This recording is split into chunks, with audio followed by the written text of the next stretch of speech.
నమస్కారం దూరదర్శన్ వార్తలకు స్వాగతం నేను వినతి ముందుగా ముఖ్యాంశాలు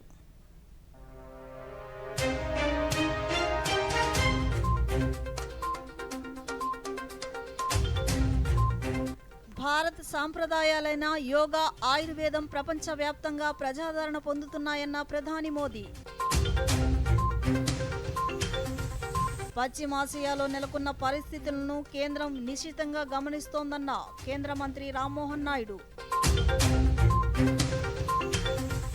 భూ రికార్డుల పటిష్టతకు క్యూఆర్ కోడ్ విధానాన్ని అమలు చేస్తున్నామన్న ముఖ్యమంత్రి చంద్రబాబు నాయుడు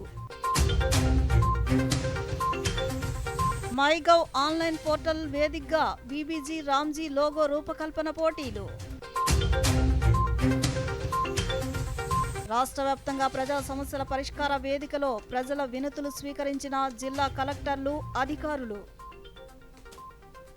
వార్తల్లోని వివరాలు. భారత ఉపరాష్ట్రపతి సిపి రాధాకృష్ణన్ ఢిల్లీలోని భారత్ మండపంలో జరిగిన ప్రతిష్టాత్మక ఇండియన్ నావెల్ సింఫోనిక్ ఆర్కెస్ట్రా ప్రదర్శన సర్గం 2026 వేడుకలకు హాజరయ్యారు. ఈ వేడుకల వివరాలను ఆయన సామాజిక మాధ్యమం వేదికగా పేర్కొన్నారు. కాగా సైనిక శాస్త్రీయ సమకాలీన సంగీత సమ్మేళనం ద్వారా భారత నావికాదళం ఈ వార్షిక సంగీత విభావరిని అత్యంత వైభవంగా నిర్వహించింది. ఆపరేషన్ సింధూర్పై కసం సింధూర్కి ప్రత్యేక దేశభక్తి ప్రదర్శన ప్రేక్షకులను మంత్రముగ్ధులను చేసింది.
భారత్లో గత కొన్ని సంవత్సరాలుగా ఆరోగ్య మౌలిక సదుపాయాలు మరింత బలపడ్డాయని ప్రధానమంత్రి నరేంద్ర మోదీ పేర్కొన్నారు. సబ్కా సాత్ సబ్కా వికాస్, ప్రజల ఆకాంక్షలను నెరవేర్చడం అనే అంశంపై బడ్జెట్ అనంతరం వెబినార్లో ప్రధాని మాట్లాడుతూ ఆయుష్మాన్ భారత్ ఆరోగ్య మందిర్తో దేశవ్యాప్తంగా గ్రామాలకు ఆరోగ్య సంరక్షణ సేవలు విస్తరిస్తున్నాయన్నారు. భారతదేశ సంప్రదాయాలైన యోగా ఆయుర్వేదం ప్రపంచవ్యాప్తంగా ప్రజాదరణ పొందుతున్నాయని ప్రధానమంత్రి పేర్కొన్నారు. देश में एजुकेशन को एम्प्लॉयमेंट और एंटरप्राइज से जोड़ने की दिशा में लगातार काम हो रहा है. यूनिवर्सिटी टाउनशिप जैसे नए मॉडल्स में हमारी इसी अप्रोच का प्रतिबिंब है. आज भारत एवीजीसी सेक्टर यानी एनिमेशन, विजुअल इफेक्ट्स, गेमिंग और कॉमिक्स को बढ़ावा दे रहा है. भारत इनोवेशन ड्रिवन इकोनॉमी की ओर बढ़ रहा है. टूरिज्म और कल्चर रोजगार के नए अवसर बढ़ाने में बड़ी भूमिका निभाते हैं. जब किसी स्थान पर टूरिज्म बढ़ता है तो उस स्थान या उस शहर की ब्रांडिंग भी बढ़ जाती है. इससे उस शहर का ओवरऑल डेवलपमेंट भी बहुत तेज हो जाता है. పశ్చిమాసియాలో నెలకొన్న పరిస్థితులను నిశితంగా గమనిస్తున్నామని విదేశాంగ శాఖ మంత్రి డాక్టర్ ఎస్ జయశంకర్ స్పష్టం చేశారు. రాజ్యసభ 0 అవర్లో విపక్ష సభ్యులు పశ్చిమాసియాలో నెలకొన్న పరిస్థితులను ప్రస్తావించారు. ఈ సందర్భంగా జయశంకర్ మాట్లాడుతూ ఎలాంటి సమస్యనైనా చర్చల ద్వారా పరిష్కరించుకునేందుకు అవకాశం ఉంటుందనే అంశాన్ని ఆయా దేశాలకు భారత్ తెలిపిందన్నారు. ప్రస్తుతం నెలకొన్న పరిణామాల నేపథ్యంలో ఆయా దేశాల నుంచి భారత పౌరులను వెనక్కి తీసుకువచ్చేందుకు ప్రత్యేక విమానాలు ఏర్పాటు చేశామన్నారు. పశ్చిమాసియాలో నెలకొన్న పరిస్థితులను, భారతీయుల భద్రతను ప్రధానమంత్రి నరేంద్ర మోదీ నేతృత్వంలోని భద్రతా వ్యవహారాల కేబినెట్ కమిటీ ఎప్పటికప్పుడు సమీక్షిస్తున్నట్లు వివరించారు.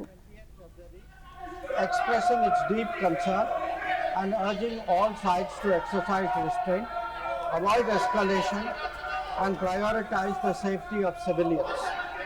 We believe and we continue to believe the dialogue and diplomacy should be pursued to de-escalate tensions and address underlying issues.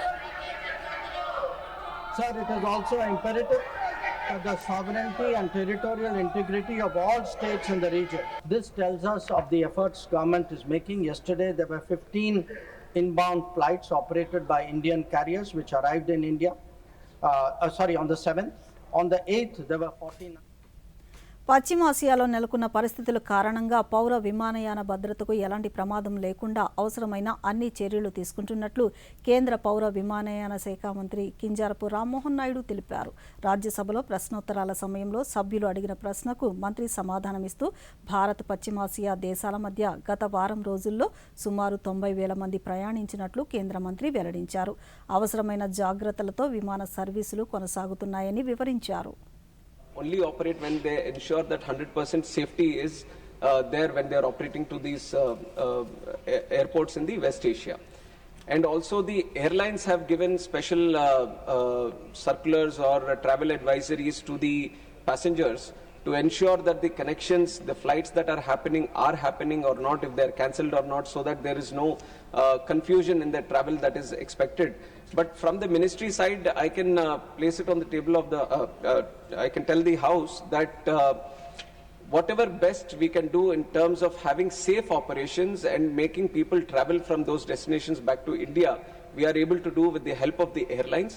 They have also been very considerate, even though there is an active field that is there in the airspace in West Asia. They have been thoroughly looking at these slots where they are safe to operate and where the airports are open, they are trying to operate to these destinations. భూముల రికార్డులు తారుమారు కాకుండా ప్రభుత్వం పటిష్ట చర్యలు చేపట్టిందని, అందుకు అనుగుణంగానే పట్టాదారు పాసు పుస్తకాలను అందిస్తున్నామని ముఖ్యమంత్రి చంద్రబాబు నాయుడు పేర్కొన్నారు. నంద్యాల జిల్లా పర్యటనలో భాగంగా ఈరోజు ముఖ్యమంత్రి డోన్ మండలం కొత్త బురుజులో మీ భూమి మీ హక్కు కార్యక్రమ గ్రామ సభలో పాల్గొని పట్టాదారు పాసు పుస్తకాలను పంపిణీ చేశారు. ఈ సందర్భంగా చంద్రబాబు నాయుడు మాట్లాడుతూ సమస్యలన్నీ పరిష్కరించాకే కొత్త పాసు పుస్తకాలు అందిస్తున్నట్లు తెలిపారు. భవిష్యత్తులో కూడా ఎక్కడా తప్పులు జరగకుండా పటిష్టంగా ఉండేందుకు క్యూఆర్ కోడ్ విధానాన్ని అమలు చేస్తున్నట్లు తెలిపారు. నీ భూమి నీ పేరుతో ఉందా లేదా ఇక్కడ నుంచి చెక్ చేసుకోవడం నీ ఫోన్లోనే చెక్ చేసుకోవచ్చు. మీ ఫోన్లో క్యూఆర్ కోడ్ కొడితే అది చూపిస్తే ఆటోమేటిక్గా ఉండే రికార్డు వస్తాయి. రికార్డులో ఎక్కడే సెంట్రల్ ఆఫీస్లో ఉండే రికార్డు క్లౌడ్లో ఉంటుంది, అది వస్తుంది. దానివల్ల ఎవ్వరు కూడా మీ రికార్డు తారుమారు చేస్తే మీకు తెలిసిపోతుంది. Latest technology block chain. ఆ బ్లాక్ చైన్లో పెడితే ఏ ఎంఆర్ఓ తప్పు చేసినా, ఏ ఆర్డీఓ తప్పు చేసినా, ఏ విలేజ్ రెవెన్యూ ఆఫీసర్ తప్పు చేసినా ఇమ్మీడియట్ గా గుర్తుపట్టే పరిస్థితి వస్తుంది. ఇప్పుడు నేను చెప్తున్నా, మీకు ఇచ్చిన భూమి ఎవ్వడు కూడా ట్యాంపర్ చేయలేడని మరొకసారి మీ అందరికీ హామీ ఇస్తున్నా. వెనక నుండే రికార్డులు ట్యాంపర్ చేయలేరు. మీ పట్టాదారు పాసు పుస్తకాన్ని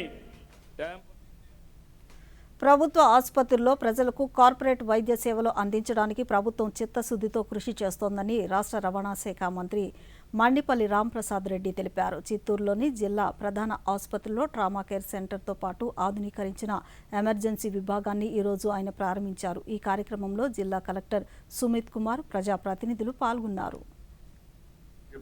సక్సెస్ఫుల్ గా రన్ కావడం జరుగుతూ ఉంది. దానిలో భాగంగానే సుమారు 2.2 కోట్ల రూపాయలు వ్యయం పెట్టి ఈరోజు ఎక్కడ ఏ విధమైన చిన్న పొరపాట్లు లేకుండా కార్పొరేట్ లుక్స్ తో అధునాతమైన ఎక్విప్మెంట్ తో సూపర్ స్పెషలిస్ట్ తో ఈ రోజు ప్రజలకు అందుబాటులో రావడం జరిగింది. ఆంధ్ర రాష్ట్రంలో ప్రజలు ట్రీట్మెంటే కాదు, హాస్పిటల్కి పోయినప్పుడు ఫస్ట్ స్టెప్ నుంచి లాస్ట్ మైల్ వరకు సంతోషంగా ఇంటికి చేరే వరకు వాళ్ళకి చికిత్స అందించే విధంలో ఏ విధమైన పొరపాట్లు జరగకుండా చర్యలు తీసుకుంటారు. గ్రామాల్లో ఉండే ఏరియా హాస్పిటల్స్ నుంచి డిస్ట్రిక్ట్ స్థాయి జిల్లా హాస్పిటల్స్ వరకు అన్ని సౌకర్యాలు కల్పిస్తాం. సాధ్యంగా ఎవరైతే పని చేస్తారో అప్పుడే రిజల్ట్స్ కూడా వస్తాయి. ఈ రోజు ఇక్కడ ట్రోమా కేర్ యూనిట్ అయితే ఏదైతే ఉందో 3 జోన్లుగా విభజించి రూపాయి కూడా డబ్బు తీసుకోకుండా కార్పొరేట్ వైద్యం అందించేదానికి ఈ రోజు ప్రజల ముందుకు రావడం జరిగింది. హాస్పిటల్ రంగం ఏదైతే ఉన్నాయో గవర్నమెంట్ హాస్పిటల్లో చికిత్స పొందుతా ఉన్నారో వాళ్ళు ఇంకా మెరుగైన చికిత్స కావాలని చెప్పి చెన్నై, హైదరాబాద్, బెంగళూరు పోయినప్పుడు కూడా లక్షలాది రూపాయలు ఖర్చు అయినప్పుడు ప్రభుత్వమే CMRF చెక్కులు పంపిణీ చేయడం జరుగుతుంది. ఆంధ్ర రాష్ట్రంలోనే మొట్టమొదటిగా ఈ హాస్పిటల్లో మీకు మీ హ్యాండ్ ఓవర్లకు ఇవ్వడం జరిగింది. ఎక్కడ ఏ విధమైన పొరపాట్లు లేవు. ప్రభుత్వ పాఠశాలలో మౌలిక సదుపాయాల కల్పనకు రాష్ట్ర ప్రభుత్వం అధిక ప్రాధాన్యతనిస్తుందని రాష్ట్ర విద్యుత్ శాఖ మంత్రి గొట్టిపాటి రవికుమార్ తెలిపారు. ప్రకాశం జిల్లా అద్దంకి నియోజకవర్గంలో బొమ్మనంపాడు, శంకరపాడు, ధర్మవరం గ్రామాల్లోని 364 మంది విద్యార్థులకు సైకిళ్లను మంత్రి పంపిణీ చేశారు. అలాగే బొమ్మనంపాడు గ్రామంలో జల్ జీవన్ మిషన్ తాగునీటి పథకాన్ని ప్రారంభించారు. ఈ సందర్భంగా మంత్రి మాట్లాడుతూ త్వరలోనే నియోజకవర్గ పరిధిలోని అన్ని ప్రభుత్వ పాఠశాలల్లో ఆర్ఓ ప్లాంట్లు ఏర్పాటు చేస్తామని తెలిపారు. దాదాపు ఇప్పటికి 8 నుంచి 9 వేల దాకా ఇచ్చాం. 2-3 వేల మందికి ఇంకా ఇవ్వాలి. ఏప్రిల్ చివరికల్లా కూడా కంప్లీట్. 10th క్లాస్ పిల్లలకి ఎగ్జామ్స్ అని చెప్పి దానికోసం ముందు ఇమీడియట్ గా హై స్కూల్స్ ఎక్కడైతే ఉన్నాయో హై స్కూల్స్ అన్ని కూడా తొందరగా కంప్లీట్ చేయాలి. కానీ 2-3 రోజుల్లో దాదాపు కంప్లీట్ చేసాం కూడా. తర్వాత ఏప్రిల్ దాకా ఉంది కాబట్టి మిగతా 8th క్లాస్ స్కూల్స్ ఎన్ని స్కూల్స్ 6th నుంచి 7th 8th ఉండే వాళ్ళకి కూడా మిగతా వాళ్ళకి అందరూ కూడా ఇస్తాం అనమాట. చాలా మంది సహకరించారు. ఇట్లా మంచి కార్యక్రమం చేస్తాం అంటే అందరూ కూడా ఇచ్చారు. స్కూల్స్ లో వాటర్ ప్లాంట్ కావాలని అడుగుతున్నాము. మేము కూడా సహాయపడతామని చెప్పి ఇప్పుడు 12 లక్షలతోటి ఒక 8 స్కూల్స్ లో వాటర్ ప్లాంట్ పెడితే అన్ని స్కూల్స్ ప్రభుత్వమే చేయలేదు. ప్రభుత్వంతో పాటు ప్రజలు కూడా కొంచెం సహకారం అందిస్తే కనుక స్కూల్స్ ఇంకా బాగుంటాయి. ట్యాపులు 35 లక్షలతోటి ఒక రోడ్లు ఓపెన్ చేసాం ఎస్టీ కాలనీలో. అదే కాకుండా మళ్ళీ ఇప్పుడు 2 తార్ రోడ్లు వేసాం. మేము అద్దంకి నుంచి బొమ్మనం పడుకుంటాం. మహిళలపై వేధింపులకు పాల్పడితే కఠిన చర్యలు తప్పవని రాష్ట్ర మహిళా కమిషన్ చైర్పర్సన్ రాయపాటి శైలజ హెచ్చరించారు. మహిళా జన సున్వాయిలో భాగంగా నెల్లూరులో నిర్వహించిన తొలి సమీక్షా సమావేశంలో ఆమె మాట్లాడుతూ జిల్లాలో నిర్వహించిన తొలి సమావేశంలో 30 అర్జీలు అందినట్లు తెలిపారు. వీటిని వెంటనే నోడల్ అధికారుల సహకారంతో పరిష్కరించేందుకు చర్యలు చేపట్టామన్నారు.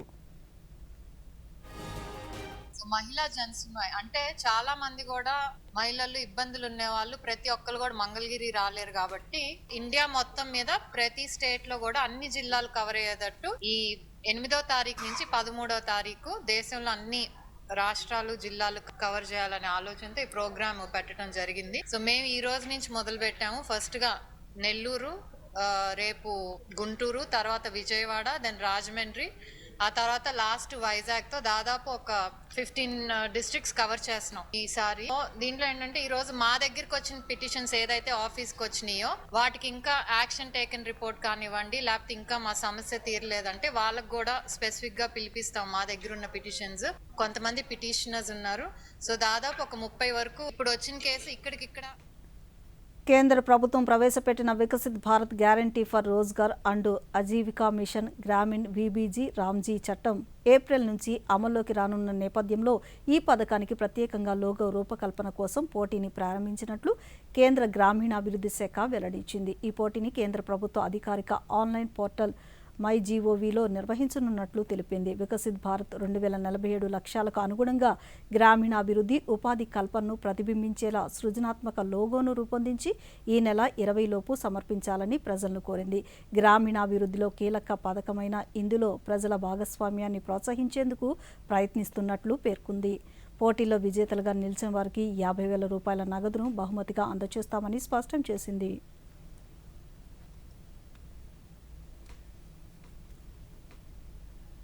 ప్రధానమంత్రి కృషి సించాయి యోజన కింద కరువు పీడిత ప్రాంతాల అభివృద్ధికి కేంద్ర ప్రభుత్వం ప్రాధాన్యత ఇస్తుందని కేంద్ర జలశక్తి మంత్రి సిఆర్ పాటిల్ తెలిపారు. రాజ్యసభ ప్రశ్నోత్తరాల సమయంలో వైఎస్ఆర్ కాంగ్రెస్ పార్టీ సభ్యుడు ఆళ్ల అయోధ్యారామిరెడ్డి అడిగిన ప్రశ్నకు మంత్రి సమాధానమిస్తూ దేశవ్యాప్తంగా జల మహోత్సవం 2026 నిర్వహిస్తున్నామని, ఇందులో భాగంగా గ్రామీణ ప్రాంతాల్లో నీటి నిర్వహణపై ప్రజలను భాగస్వామ్యులను చేస్తున్నట్లు మంత్రి వెల్లడించారు. In rainfall patterns are incorporated into the planning and design of irrigation projects in drought-prone areas. Thank you, sir. Honorable Minister. माननीय अध्यक्ष जी, पानी एक राज्य का विषय होता है और जो सूखा प्रदेश होता है वहाँ पर अगर उनको केंद्र की सहायता की आवश्यकता होती है, अगर टेक्निकल या फाइनेंशियल, तो डीपीआर बनाकर जब हमारे पास भेजते हैं तो जरूर हम उसके ऊपर ध्यान देते हैं. अभी उन्होंने पर्टिकुलर कोई किसी के लिए बात नहीं की है, मगर कई जो प्रोजेक्ट मैंने पहले भी बताया कि PMKSY में 15-16 में माननीय प्रधानमंत्री जी ने करीब 99 ऐसे प्रोजेक्ट को चिन्हित करके काम शुरू किया था. उसमें से 59 ऐसे थे कि जो सूखा प्रवण क्षेत्र के थे और उसमें से 7 आंध्र प्रदेश के थे। आज भी उसके ऊपर जो काम चल रहा है और जो करीब दशकों से कई प्रोजेक्ट करीब విజయవాడలోని ఇంద్రకీలాద్రిపై రోజు రోజుకు పెరుగుతున్న భక్తుల రద్దీ నేపథ్యంలో భద్రత, ట్రాఫిక్ వాహనాల పార్కింగ్ ఏర్పాట్లను నగర పోలీస్ కమిషనర్ రాజశేఖర్ బాబు ప్రత్యక్షంగా పరిశీలించారు. ఆలయ ఈవో సీనా నాయక్తో కలిసి ఆయన ఈరోజు కొండపై ప్రధాన ఆలయం, పరిసర ప్రాంతాలు, ఘాట్ రోడ్తో పాటు పలు కీలక ప్రాంతాలను సందర్శించి పరిస్థితులను సమీక్షించారు. ఇంద్రకీలాద్రి కొండపై పలు ప్రాంతాల్లో వాహనాల పార్కింగ్కు అనుకూలమైన ప్రదేశాలను పరిశీలించారు. భక్తులకు ఇబ్బంది లేకుండా చర్యలు తీసుకోవాలని అధికారులకు సూచించారు.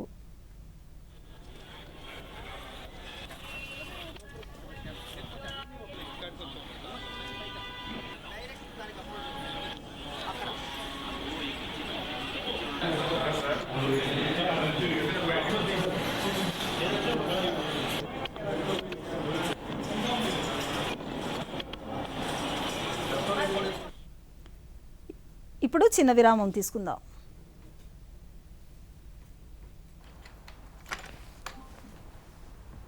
చెప్పి విసిగిపోయా. ఏమైంది? కొత్త కిట్ బ్యాక్ కావాలి. అయితే ముందు కెప్టెన్ తో చెప్పు, వినకపోతే మేనేజర్ తో. కరెక్ట్. అలాగే ముందు మీ బ్యాంక్ లో ఫిర్యాదు చేసి 30 రోజుల్లో జవాబు గాని పరిష్కారం గాని దొరకకపోతే సిఎంఎస్ పోర్టల్ పై ఫిర్యాదు చేయండి. అంటే ముందు బ్యాంక్, తర్వాత సిఎంఎస్ పోర్టల్. లేకపోతే ఫిర్యాదు స్వీకరించబడదు. వెళ్దామా? ఇదిగో వచ్చేసింది కొత్త కిట్ బ్యాగ్. ఆర్బీఐ అంటోంది, ముందు మీ బ్యాంక్, తర్వాత ఆర్బీఐ అంబుడ్స్మన్. తిరిగి వార్తలకు స్వాగతం. వస్తువుల రవాణా వ్యయాన్ని తగ్గించి వ్యాపార లావాదేవీలను వేగవంతం చేయడమే లక్ష్యంగా ఆంధ్రప్రదేశ్ ప్రభుత్వం మల్టీ మోడల్ లాజిస్టిక్ పార్కులను ఏర్పాటు చేస్తుంది. 2047 నాటికి దేశంలోని నెంబర్ 1 లాజిస్టిక్ హబ్గా ఏపీని నిలపాలన్నదే ప్రభుత్వ సంకల్పం. దీనికి సంబంధించిన పూర్తి వివరాలను ఈ కథనంలో చూద్దాం.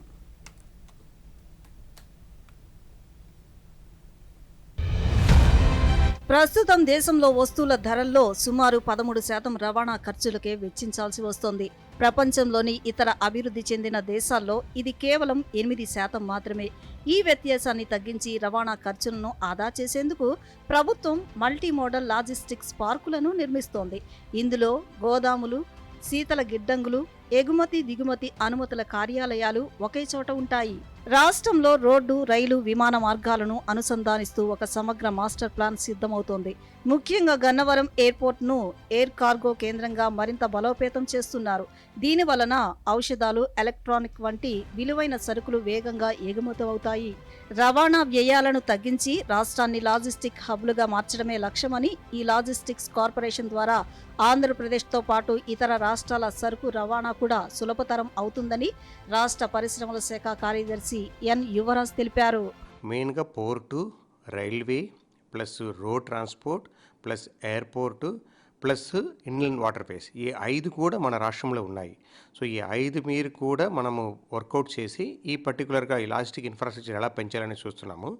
లాజిస్టిక్ అనేది మన అందరికీ తెలుసు, it involves warehousing, it involves cold storages, it involves multi modal logistic park, అది కాకుండా మనకు ఇన్లాండ్ పోర్ట్ అన్ని కలిపి వస్తున్నాయి. డెడికేటెడ్ ఫ్రైట్ క్యారిడర్ల వలన సరుకు రవాణా వేగం గంటకు 25 కిలోమీటర్ల నుంచి 65 కిలోమీటర్లు పెరిగిందని, దీని వలన రోడ్డు రవాణాతో పోలిస్తే ఖర్చు గణనీయంగా తగ్గుతుందని Vijayawada division railway manager Mohit Sonakia తెలిపారు. We continue to expand and modernize our freight infrastructure across key sections. These initiatives include infrastructure development, including new lines, traffic and yard remodeling, last mile connectivity, automatic signaling, multi-tracking, and improvement in wagon turnaround. These are aimed at facilitating faster cargo movement, reducing logistical costs, and providing world-class facilities to freight customers. గ్రామీణ పట్టణ ఆర్థిక వ్యవస్థను అనుసంధానించి ఉపాధి అవకాశాలను పెంచాలనే లక్ష్యంగా ఆంధ్రప్రదేశ్ పారిశ్రామికంగా ప్రగతి సాధించడంతో పాటు సరుకు రవాణాకి అనువైన వాతావరణం కల్పించనుందని ఛాంబర్ ఆఫ్ కామర్స్ అధ్యక్షులు పోట్లూరి భాస్కర్ రావు తెలిపారు. పోర్ట్స్ కానీ, దాని తర్వాత రైల్వేస్ కానీ, లాస్ట్లో ఈ హైవేస్ అనేది దీన్ని ఇంప్రూవ్ చేయడం కోసం ఇవన్నీ ఇంటిగ్రేట్ చేయాలని మల్టీ మోడల్ లాజిస్టిక్ పాస్ అనేది సెంట్రల్ గవర్నమెంట్ అనౌన్స్ చేసి ఈ సెటప్ చేస్తా ఉన్నారు. ఇది ప్రధానమంత్రి ఆత్మనిర్భర్ భారత్ లక్ష్యాన్ని సాకారం చేయడంలో కీలక పాత్ర పోషించడంలో మల్టీ మోడల్ లాజిస్టిక్స్ పార్కులు సహాయపడతాయి. అంతేకాకుండా పర్యావరణ హిత విధానాలు, డిజిటలైజేషన్తో ఆంధ్రప్రదేశ్ లాజిస్టిక్ రంగంలో కొత్త చరిత్ర సృష్టించేందుకు సిద్ధమవుతోంది. సమగ్ర శిక్ష అభియాన్ పేరుతో సామాజిక మాధ్యమాల్లో ప్రచారం అవుతున్న నకిలీ వెబ్సైట్ల పట్ల ప్రజలు అప్రమత్తంగా ఉండాలని కేంద్ర ప్రభుత్వం స్పష్టం చేసింది. సర్వశిక్షాభియాన్.com వెబ్సైట్లలో ఉద్యోగాల పేరుతో దరఖాస్తులను ఆహ్వానిస్తున్నట్లు దుష్ప్రచారం, మోసాలు జరుగుతున్నాయని, వాటి పట్ల జాగ్రత్తగా ఉండాలని భారత పత్రికా సమాచార కార్యాలయం IPB ఫ్యాక్ట్ చెక్ హెచ్చరించింది. ఈ వెబ్సైట్కు భారత ప్రభుత్వంతో ఎలాంటి సంబంధం లేదని, సమాచారం కోసం అధికారిక వెబ్సైట్ను మాత్రమే సంప్రదించాలని సూచించింది.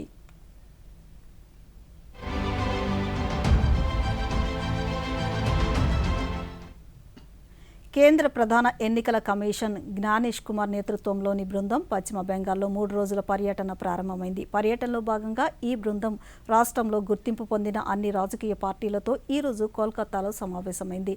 ఈ సందర్భంగా పార్టీల నుంచి వచ్చిన అభ్యర్థులను సూచనలు, సలహాలు స్వీకరించారు. పోలింగ్ దశ సంఖ్యను తగ్గించాలని పలు రాజకీయ పార్టీలు కోరాయి. పశ్చిమ బెంగాల్లో నిష్పక్షపాతంగా, పారదర్శకంగా, స్వేచ్ఛాయుత వాతావరణంలో ఎన్నికలు జరుగుతాయని CEC జ్ఞానేష్ కుమార్ ఈ సందర్భంగా పేర్కొన్నారు.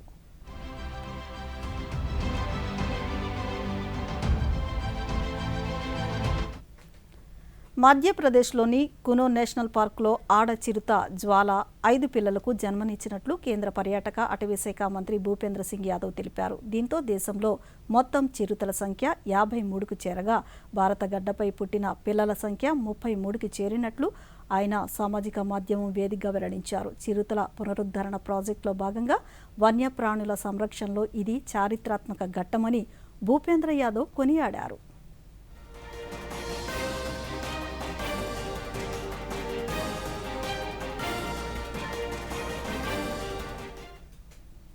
దేశవ్యాప్తంగా కేంద్ర ప్రభుత్వం అమలు చేస్తున్న ప్రధానమంత్రి స్వనిధి పథకం వీధి వ్యాపారులకు భరోసాగా నిలుస్తోంది. నగరాలు, పట్టణాల్లోని వీధి వ్యాపారులకు ఆర్థిక భరోసా అందించేందుకు కేంద్రం ఈ పథకాన్ని అమలు చేస్తుంది. కాకినాడ జిల్లాలో PM స్వనిధి పథకం అమలుపై దూరదర్శన్ అందిస్తున్న ప్రత్యేక కథనాన్ని ఇప్పుడు చూద్దాం.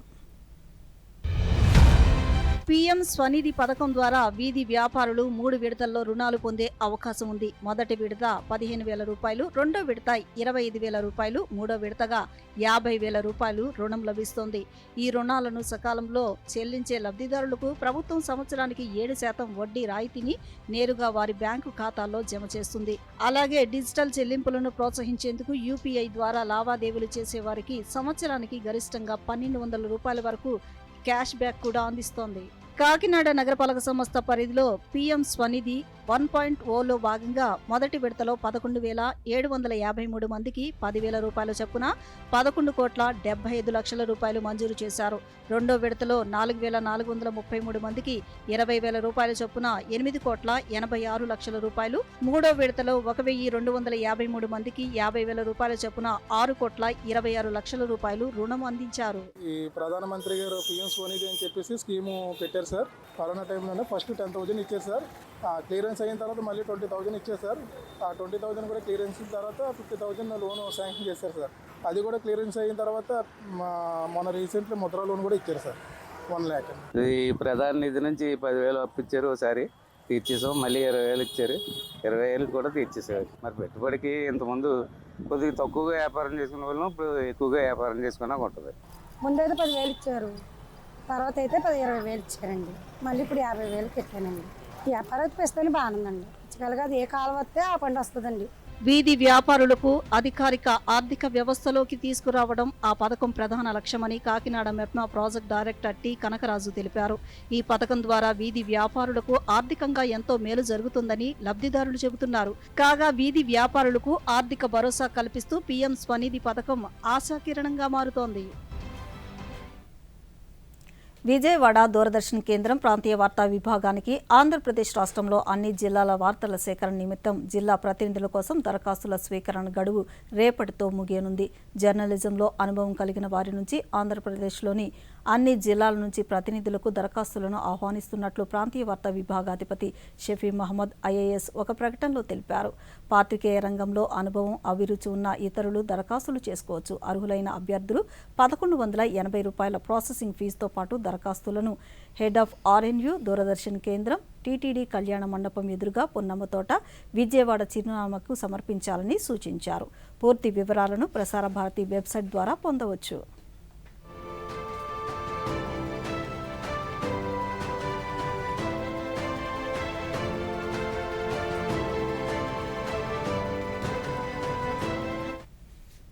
Air defence brigade southern command ఈరోజు పొక్రాన్ వద్ద హై ఇంటెన్సివ్ ఫీల్డ్ ఫైరింగ్ విన్యాసాలను నిర్వహించింది. స్వయం ప్రతిపత్తి కలిగిన స్వార్మ్ డ్రోన్లతో సహా సమకాలీన వైమానిక ముప్పులను, వేగంగా అభివృద్ధి చెందుతున్న యుద్ధ రీతులను ఎదుర్కోవడానికి కావలసిన కార్యాచరణ సంసిద్ధత, ముందస్తు సన్నద్ధాలను ఈ విన్యాసంలో ఖచ్చితత్వంతో పరిశీలించారు.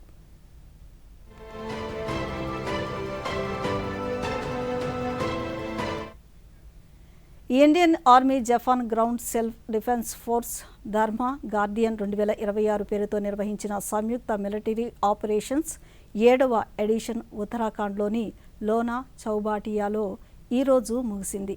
ఈ ఆపరేషన్స్ ఫిబ్రవరి 24 నుంచి ప్రారంభమయ్యాయి. ఈ ఆపరేషన్లో తాత్కాలిక ఆపరేటింగ్ బేస్ ఏర్పాటు, మొబైల్ వెహికల్ చెక్పోస్టులను ఏర్పాటు చేయడం, ప్రతికూల వాతావరణంలో కార్డన్ మరియు సెర్చ్ ఆపరేషన్లను నిర్వహించడం, హెలిబోర్న్ ఆపరేషన్ను అమలు చేయడం, హౌస్ ఇంటర్వెన్షన్ డ్రిల్స్ చేపట్టడం, ఉగ్రవాద నిరోధక పోరాటం వంటి కార్యకలాపాలను చేపట్టడం, ఇరు దేశాల మధ్య రక్షణ రంగంలో భాగస్వామ్యాన్ని పెంపొందించే విధంగా ఈ ఆపరేషన్ను నిర్వహించారు.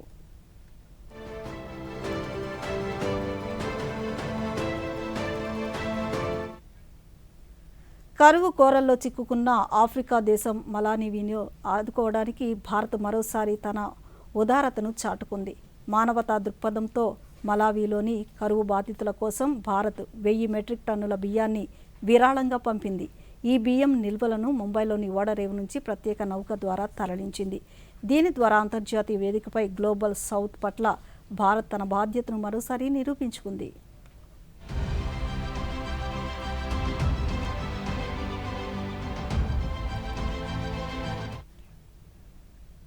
రానున్న వేసవి దృష్ట్యా ఎండ తీవ్రత, వడగాల్పులకు గురి కాకుండా తీసుకోవాల్సిన జాగ్రత్తలపై రాష్ట్ర విపత్తుల నిర్వహణ సంస్థ విస్తృత అవగాహన కల్పిస్తుంది. తలనొప్పి, తల తిరగడం, తీవ్రమైన జ్వరం, మత్తు, నిద్ర, ఫిట్స్, పాక్షిక లేదా పూర్తి అపస్మారక స్థితి వంటి అనారోగ్య సమస్యలు ఏర్పడితే వెంటనే డాక్టర్ను సంప్రదించాలని సామాజిక మాధ్యమం వేదికగా తెలిపింది. అత్యవసర సహాయం కోసం ఆంధ్రప్రదేశ్ రాష్ట్ర విపత్తుల నిర్వహణ సంస్థలోని కంట్రోల్ రూమ్ 112కు లేదా 1070కు 1800 నెంబర్ను సంప్రదించాలని సూచించారు.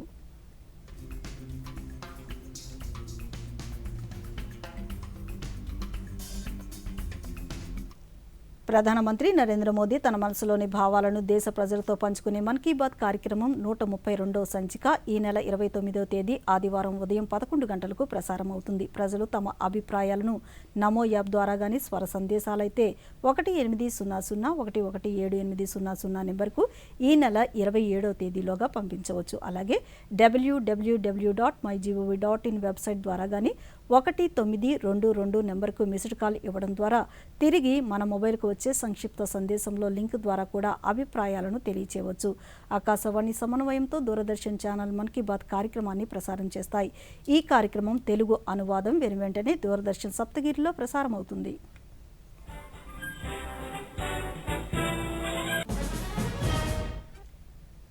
దేశీయ స్టాక్ మార్కెట్ సూచీలు ఈరోజు భారీ నష్టాలతో ముగిశాయి. ఇంట్రాడేలో దాదాపు 2496 పాయింట్ల పతనమై సెన్సెక్స్ 1352 పాయింట్ల నష్టంతో ముగిసింది.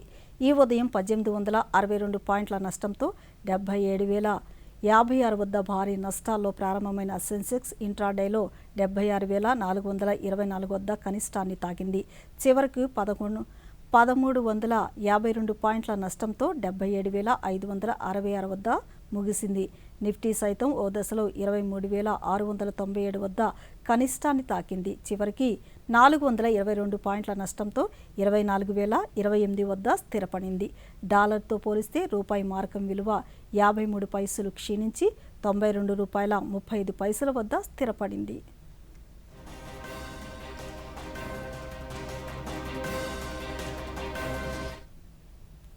వార్తలు ముగించే ముందు ముఖ్యాంశాలు మరొకసారి.